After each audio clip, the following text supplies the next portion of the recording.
So naganap na talaga ang official and final weigh-in at ito ang kauna-unahang title defense ng current WBA Junior Welterweight Champion Isaac Cruz laban sa kanyang magiging opponent na si El Rayo Valenzuela.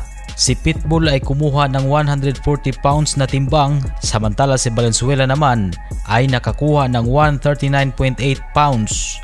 At ang kwalipikadong timbang sa matchup nilang dalawa ay 140 pound. At ibig sabihin po sa kanilang naging timbang ay pasok sa pound limit. So wala nang talagang makakahadlang sa kanilang tapatan bukas. Makikita na handang-handa na talaga si Pitbull. Makikita naman sa kanyang tingin na gusto nang kakagatin ang kalaban at makakuha ng impresibong knockout win bukas. Dahil maaalala sa huling laban niya ay pareho lang din ngayon at ang kanyang kalaban dito ay ang former world champion na si Rolando Romero. Pero parang may hindi magandang tignan dito sa kinikilos ni Valenzuela nang ginamit nito ang kanyang kanang kamay at sumenyas ng gilid sa liig.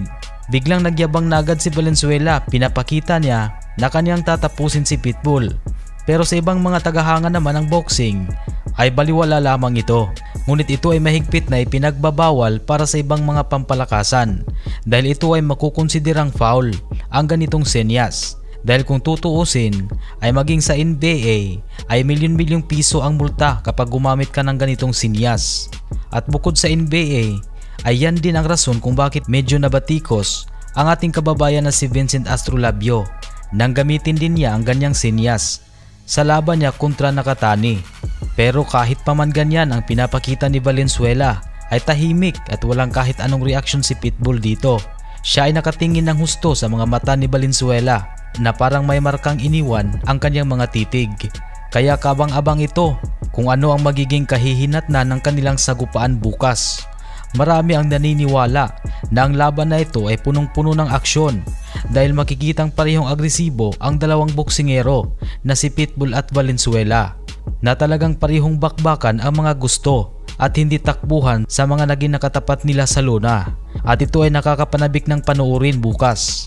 May iba naman na nagsasabi na posibleng mas hihigit at mangibabaw ang laban na ito kaysa sa main event sa pagitan ng pound for pound king Terence Crawford at ng current WBA junior middleweight Israel Madrimov. At sasalang din pala ang former unified heavyweight world champion na si Andy Ruiz Jr. sa undercard bukas. Maaalala din sa huling laban ni Pitbull Cruz kontra kay Rolando Romero na kung saan ay minamaliit, pinapahiya ni Romero dito si Pitbull sa kanilang press conference maging sa kanilang naging weigh-in. Tingin kasi ni Romero ay maliit lang na fighter si Pitbull na kayang-kaya ng ilang paso.